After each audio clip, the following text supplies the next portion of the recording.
Hey everyone, I'm Chase, founder of Oak & Oscar. Welcome to the next episode of The Watch Table. I'm extremely excited about our guest today. He's a world traveler, fellow Formula One fan, and a guy that you can always count on. I've been lucky enough to get to know him by a fire pit at my house, beer at Half Acre, and numerous glasses of bourbon here at the HQ.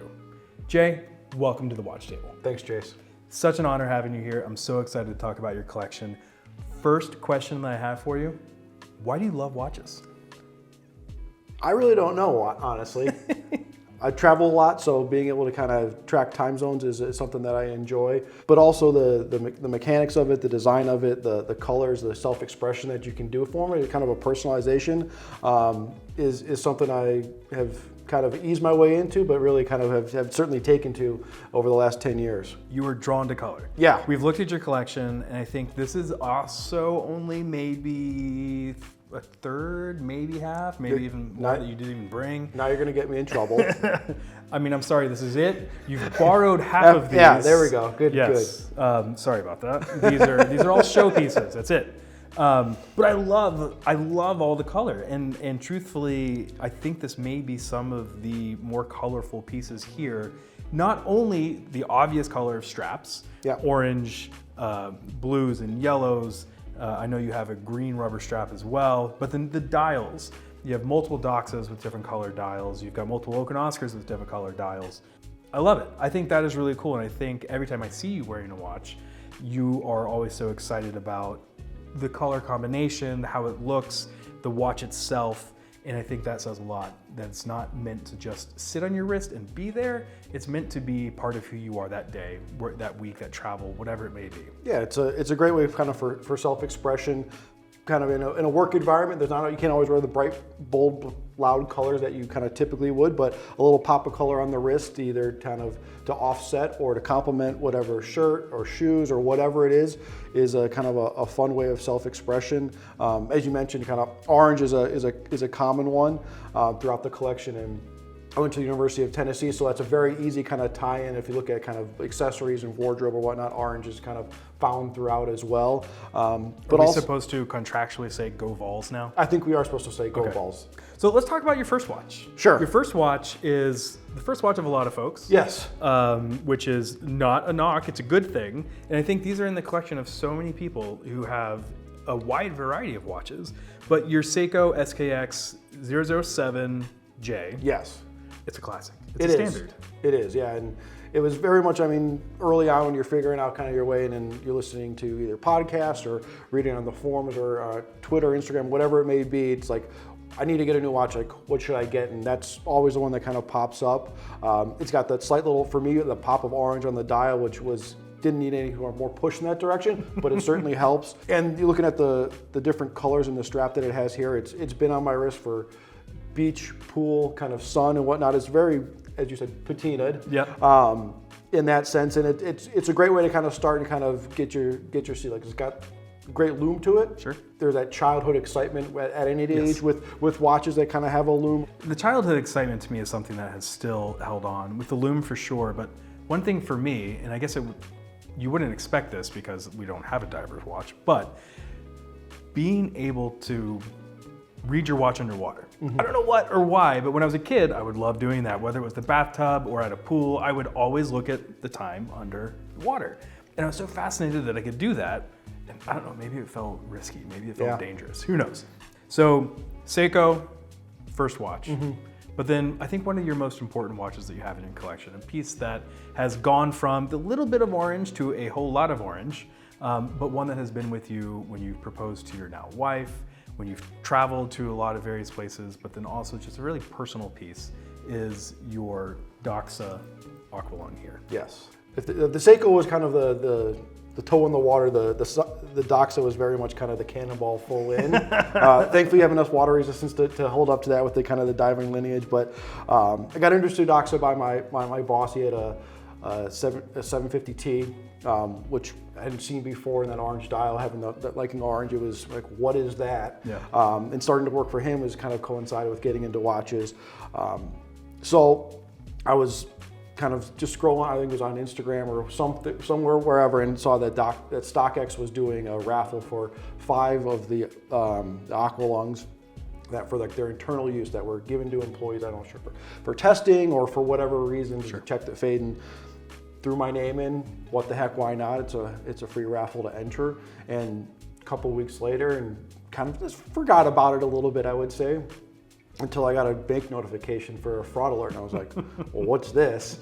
And then I saw the amount, and I was like, well, it doesn't seem too strange, and it was coming from Switzerland. So I quickly made sure that I got that sorted out, and a couple of days later it popped up. And the wearability of it is absolutely fantastic. It kind of just melts into your wrist. It's been with me, gosh, through so many memories, as you mentioned, from when I proposed to my wife, on my wedding day this last year. And you know, it's funny, you're the second person to sit at the watch table who has received a watch from a StockX raffle.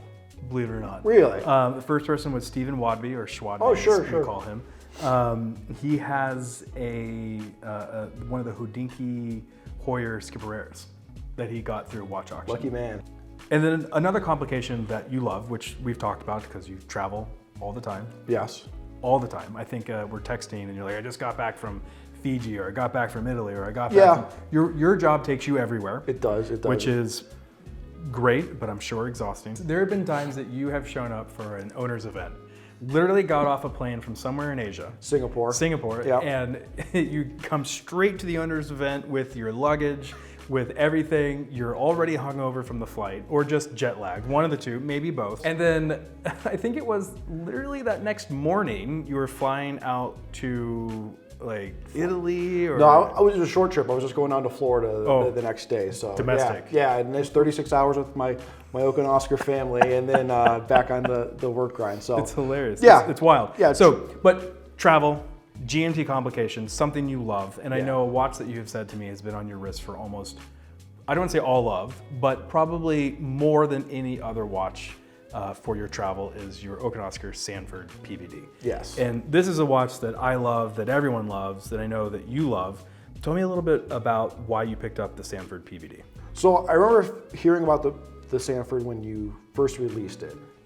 I wasn't in a position to pick one up at that point. I was just kind of starting to get my foot into the business travel aspect of it, but it was the design of it, the GMT function, the Chicago connection, all kind of, it was an easy sell in that regard. Yeah. It took, unfortunately, until COVID, which kind of ironically wasn't traveling, so I had the time to kind of scour the interwebs, to kind of hunt one down, and had the kind of, to be able to sort one out. And it was kind of love at first wear, and took a couple years to kind of put it to its full use, getting back to travel. But since then, it has been on my wrist kind of, I don't know how many hundreds of thousands of miles on flights all over the world. Does it have its own frequent flyer mile number? It does not, but I think I probably should. So I can get some more in my account. That'd be great. Yeah, you can never have too many. But it's perfect. I mean, the sizing of it is great. It's subtle. It's got that pop of orange, like I think we always kind of mention, but I've had it on rubber, I've had it on NATOs. Yeah. It is very versatile in that sense. I will say you need to do another run of NATOs with that so we can get some more kind of, because I'm a neurotic about matching metal. So that was, God, getting those nylons to match was its own struggle. The same thing with getting the nylons to match the Humboldt and Swag, which is one that it's never been on the watch table. These were a small run of custom watches we did for a local company here in Chicago called Swag Golf. Yes. And this was a piece that we did, all custom straps, custom everything. And it's a piece that turned out really nicely. It's really fun, completely out of the ordinary for our color scheme. But it's a piece that's really cool to see in person. For me too. It's unique. If you look at kind of everything that kind of have here, it's different in the sense that for the colors, the palette. It still has a pop of color. Does still have a pop of color, different, which I mean, wasn't sure kind of how that would work, but I wasn't sure how the green was going to work either. It's fun though. I mean, but it turned out. And that's what I was saying. It's a fun, it's kind of self-expression. The loom ties in with that, so it's not as if you're just kind of run-of-the-mill off-the-shelf loom. It's customized specifically for that. Mm-hmm. And it's unique, it's different, and like I said, it's just fun. Yeah. So one of your favorite Doxas, not the first, not the original, not the only, but one of your favorite ones is the Doxa, the Caribbean version. Yeah. So with the orange pop of color, it's a very unique case to it. The GMT functionality, this one has even, I would say, a nice level up in that with the internal 24-hour scale, so you can actually do 3 time zones to it. If you want to think that hard. Well, I get it. Yeah. Our GMT, our Humboldt GMT, you can do 3 time zones, and it is nice to have it. Which I have already put that functionality to good use, and I will say it works just as advertised, so that's good. Yes, but no, the Caribbean GMT from Doxa, purchased this along with another Doxa for my 30th birthday a couple years ago, and was kind of were my first Doxas. Bought them as just kind of the heads. Really wasn't sure what I was getting into, but I like the design aesthetic. Sizing is a little bit bigger, but I think across kind of the Doxa brand you always hear that they wear a little bit smaller. Mm-hmm. This is good. So even with wearing it on planes, traveling, kind of exploring European cities and kind of throughout Asia as well, it's been a trusty co-pilot again, kind of throughout that process. And the fun colors. It doesn't take itself too seriously. Mm-hmm. There's certainly a lot going on, but once you kind of figure out how it works, it's excellent. Then tell me about the Scurfa. Yeah, so the Scurfa. So very much kind of, I would say, sort of an impulse, but also sort of reaction to, I guess, the rise in titanium recently, the popularity that the Scurfa brand has gotten over the last 2 or 3 years. Mm-hmm. It's a great size. The lightness of the metal really kind of just melts onto your wrist. It's one of, especially on a vintage style Tropic, you forget that you're even kind of wearing it. Yeah. And it's really kind of found its way as a great kind of grab and go, daily wear, but also on vacation. You can either throw it in the top kit or you strap it on before you leave. Yep. And you don't need to take it off until you get home, so no deal. I've been very happy with titanium. Like, I'm wearing my GMT Humboldt titanium right now, which I know you also have. Yes. And this one is with a really nice orange strap that we make as well. I liked how it came with the green, but I needed a little kind of breakup of green dial, green strap. Yeah. It's an easy thought to go with the orange, play off both the minute hand and the 24-hour indicator as well. It just works. And you recently just took this one out. And I was field tested it. You have a habit, I should say, or a pattern of you buy a watch, you let it sit in a box, you let it sit for a little bit until you're just ready to open it. Correct. And you felt it was time, it was ready. You went with your wife to New Zealand. Yes. You're like, now is the perfect time for the Humboldt GMT type. Yes. Yeah. So timing of it was kind of interesting with this one. We had booked a trip to New Zealand back in September. And then we decided, we've been engaged for almost 3 years, let's get married. So we got married in we got married in November, right after Thanksgiving. So it was a surprise. You just showed up with a wedding ring. Yeah. And I was like, oh, hey. I kind of did. And it was also like, most people don't plan their honeymoon before their wedding, but you know what? If I know you well enough to know that you'd be the guy to do that. Yeah, when you can go to New Zealand for a good price, you jump on it. So yeah, we were in New Zealand for 2 weeks, and I knew that the trip was out there from when this watch was released, and I was like, that might be a good kind of way to introduce it to the world or to my life. And I was going back and forth kind of the couple days prior on thinking about packing. I'm like, am I going to bring just this watch? Am I going to tuck something else in my DOP kit? Do I really want to kind of simplify it? And as any seasoned traveler knows, you never check a bag. Sure. So I was thinking, I got to simplify my packing as much as possible for 2 weeks in New Zealand, when it's not just sitting on a beach. We were hiking and doing some incredible exploring of a beautiful, beautiful country. And I said, you know what, this is going to be the only one. I did bring a couple extra straps. You only brought one watch? Only watch. So no, I'm a guy who does typically travel with just one watch. But that I feel like is rare and unique. And so also knowing you, I'm shocked you went with just one watch. I'm a little honored too. Yes, yeah. Wow. It was a big step, and typically when I'm traveling for work, it's one on the wrist and then at least 1 or 2 in a pouch, typically an Oscar wax pouch. But I was like, okay, let's really commit to it. Yeah. And I could not have been happier, from climbing waterfalls to heli hiking on a glacier. And as you mentioned, you can do 3 time zones on it. So I was able to know what it was like back here in Chicago, what it was in New Zealand and what it was for my colleagues throughout Europe as well. So if there were text messages or emails that need to be sent, we're trying to be a little bit respectful when those are hitting their inbox and getting a notification to them. So it was the titanium's great. I mean, it made it very comfortable, light, and it's just been great. So I certainly see this being kind of in the running for future adventure-y kind of trips. To put this one on, it's a one watch kind of. You got to come on our next fly fishing trip. So one watch that's very important to you, and a watch that you actually just picked up today. Yeah. Well, you had it a while, but we've had it for a while because we were doing some really very special things to it. Yeah, it made the not wearing it right away a little bit easier in this. This was the Oscar Lemons of Love Olmstead, which we had Jill here on the watch table earlier in the year, and it was an honor to make this with her.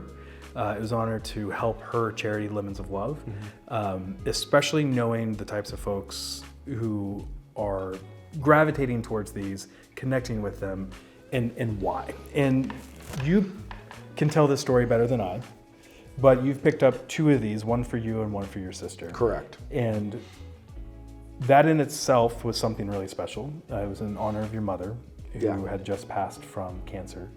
But you trusted us to do something even more special for you, and to customize the date wheel, to customize the serial number in the back with the matching yellow. And then one of my favorite parts is the signature from her on the case back. Yeah. And doing something like that, it's imparting your story on these watches, which to me is why we love watches. It's the story behind it. It's why they matter.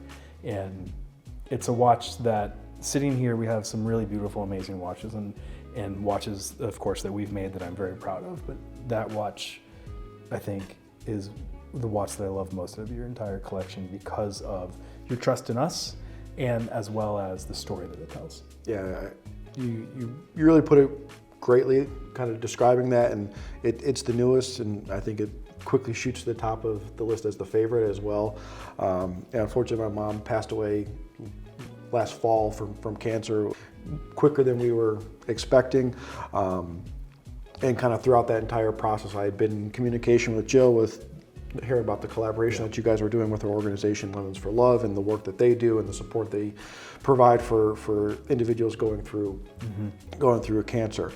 And so I initially was excited about that. My work relates to kind of cancer treatment, so I knew it was kind of a home run in that regard. I wanted to support a good cause, support Oak and Oscar.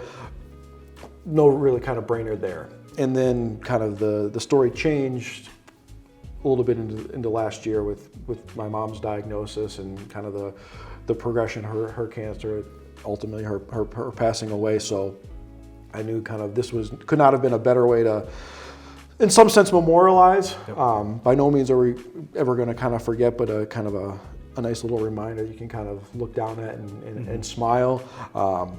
And as you said, picked it up today for the first time. We've been going back and forth on it for a while, and it was one of those things where I was like, let's not rush it, let's do it right. Yep. You mentioned I got one for myself. I was always planning that, but then getting also one for my sister. And unfortunately, my mom passed away on my sister's birthday last year. And so being able to memorialize the date of my mom's passing, but also tie it in with my sister's birthday, was nice to be able to kind of do that on the date wheel, as you mentioned. But I think could not be more happy with the engraving on the back with her signature. And it's just something that a constant reminder. If there was ever a watch to kind of wear inside out, I guess you would describe it, would be this one. And it's gonna be great to wear it as kind of just as a happy memory. And will be a story because, additionally, as you were mentioning, it's unique to kind of what my collection is. I don't think especially when we do have those Oak and Oscar get-togethers where people, they know an Olmstead, they know a Humboldt, but they don't know necessarily this one.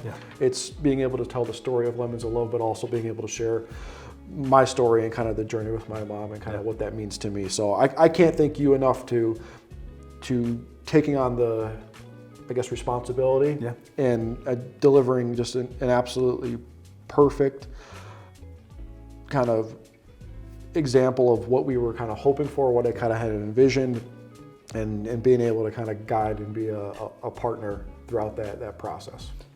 Like I said, it's a true honor, and we're humbled to be able to do this in honor of your mother and that relationship. And it's I'm thankful that this watch exists. I'm thankful that Jill exists. Yeah, I think it's a great kind of endorsement to kind of what the watch community. It's not just the pieces of metal and rubber and leather that are sitting here on the table. It's the people that are behind it, both the creators, the owners, those that kind of support it, and the connections that can get made. And it's personal. It can be professional. Everyone's got a unique story to tell, and you never know who you may run into and how you may connect with them. Yeah, I think you said that very well. I love that. And with that, I think we're actually at the rapid fire question time. All right. You ready? Let's do it. Okay. If you could live anywhere in the world, where would it be? New Zealand. What's your favorite? Recency bias on that one, I think. Okay, okay. What's your favorite drink? Negroni. Okay. What's your favorite watch complication? GMT, obviously. Who would win in a fight? A United Global Service member or the Delta 360 member? Gotta be Global Services. That's just because you aspire to be that one day. Maybe. Or you already are, whichever one. No comment. If you could have any superpower, what would it be? So I actually thought about this one. Okay. And watched previously, so not rapid fire. Be able to speak any language on the fly. Kind of like the Matrix, you could like download anything, but like just traveling, it's like be able to. Yeah. Hearing someone speak Spanish, boom, Spanish. So guess what? French, boom. Google Translate. You're already almost there. Yeah. Not as elegant. Not as elegant. I get it. I would have expected flying, but you already do enough of that. Already do enough of that. And besides, it may not be as comfortable. I don't think it would be. Sure. And if I was flying, I don't think I could be drinking while we was doing that. So. It's a good question. Yeah. Let the courts figure it out. Last question. How many date discs are in this little jar?